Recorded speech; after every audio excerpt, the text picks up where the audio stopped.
Hi అండి అందరికీ welcome back to our channel. ఈరోజు మన ఛానల్లో 10 మినిట్స్లో ఈజీగా త్వరగా ఫాస్ట్గా అయిపోయే రెసిపీ సేమియా పాయసం అయితే చూపించబోతున్నామండి. చాలా టేస్టీగా ఉంటుంది, అలాగే చాలా హెల్దీ కూడా. పిల్లలకి ఎప్పుడైనా ఈవినింగ్ టైంలో స్నాక్గా కూడా ప్రిపేర్ చేసి పెట్టచ్చండి.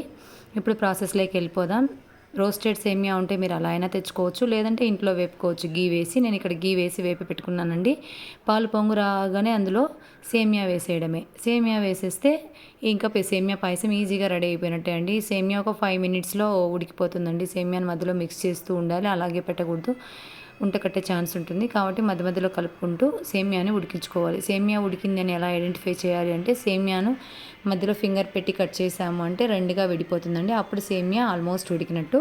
ఆ ఉడికిన వెంటనే మనము మెయిన్గా ఇక్కడ ఏంటంటే, మామూలు గేదె పాలు కొనుక్కునే వాళ్ళకైతే నిజంగా చెప్తున్నానండి, మీరు అందరూ అనుభవించారో లేదో తెలియదు, నేనైతే చాలాసార్లు గమనించానండి. గేదె పాలు పొంగొచ్చిన వెంటనే అందులో సేమియా ఉడుకుతుంది కదా, ఉడికిన వెంటనే దాంట్లో స్టవ్ ఆన్లో పెట్టి షుగర్ వేసాము అంటే వెంటనే పాలు విరిగిపోతాయి. ఇది నేను అబ్జర్వ్ చేసిందండి. మీరు కూడా ఇది అబ్జర్వ్ చేశారా లేదా అనేది నాకు కమెంట్ సెక్షన్లో కమెంట్ చేయండి. కాబట్టి ఎవరు కూడా సేమియా అంతా బాగా ఉడికిన తర్వాత స్టవ్ కట్టేసి ఆ తర్వాతే అందులో షుగర్ వేయండి, లేదంటే పక్కాగా విరిగిపోతుంది. నేనైతే చాలాసార్లు ట్రై చేశానండి. మీరు కూడా ట్రై చేసింటే ప్లీజ్ నాకు కూడా కమెంట్ చేయండి, ఇది నిజమా కాదా, లేకుంటే నాకే ఇలా జరుగుతుందా అని నేను తెలుసుకోవాలి అనుకుంటున్నాను. నాకైతే ఆల్మోస్ట్ చాలాసార్లు ఇలాగే జరిగింది. అందుకని నేను ఇప్పటి నుంచి ఏం చేస్తున్నానంటే, సేమియా బాగా మెత్తగా ఉడికిందా లేదా చెక్ చేసుకొని, అది ఉడికింది, అదిగో అలా విరిగిపోయింది అనుకోండి, అప్పుడు నేను స్టవ్ కట్టేసి దాంట్లో మనకి ఎంత క్వాంటిటీ అయితే షుగర్ తీసుకోవాలనుకుంటున్నామో ఆ షుగర్ అందులో వేసి కాసేపు మిక్స్ చేసాము అంటే షుగర్ అయితే మొత్తం సేమియాకి పట్టేస్తుంది. ఇప్పుడు ఈజీగా సేమియా పాయసం రెడీ అయిపోయింది కదండి. ఎవరైనా గెస్ట్లు వస్తున్నారన్నప్పుడు కూడా మన ఇంట్లో మిల్క్ ఉంటే చాలు, ఒక 10 మినిట్స్లో వాళ్ళకి స్వీట్ చేసి పెట్టచ్చు. చాలా ఫాస్ట్గా అయిపోతుంది. రోస్టెడ్ సేమియా ఉంటే ఇంకా 5 మినిట్సే అండి. పాలు పొంగొచ్చి వాళ్ళకి కాఫీ పెట్టేలోపు.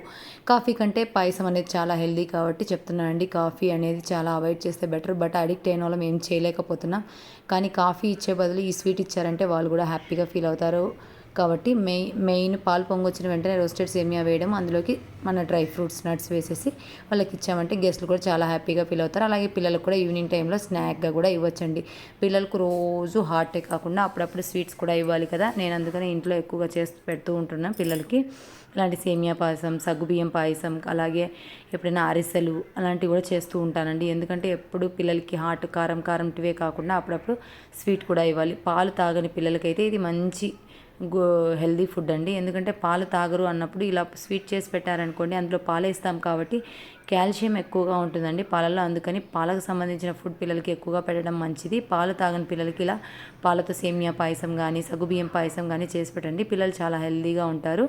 చాలా ఈజీగా త్వరగా అయిపోయే రెసిపీ.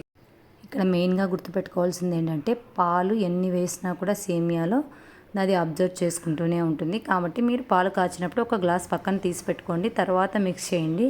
అప్పుడు అంతగా పీల్చుకోదు, ముందు ఉన్న పాలన్నీ పీల్చేసుకుంటుంది. ఆ తర్వాత షుగర్ వేస్తాం కదా, కాబట్టి పాలు ఎంత లూజ్గా ఉంటే పాయసం పిల్లలు అంత ఇష్టపడతారు. గట్టిగా ఉన్నప్పుడు పాయసం అస్సలు తినబుద్ధి కాదు. కాబట్టి పాలు పక్కకు తీసి పెట్టుకొని తర్వాత మిక్స్ చేయండి. నచ్చితే లైక్ చేసి ఫాలో చేయండి ఫ్రెండ్స్. బాయ్.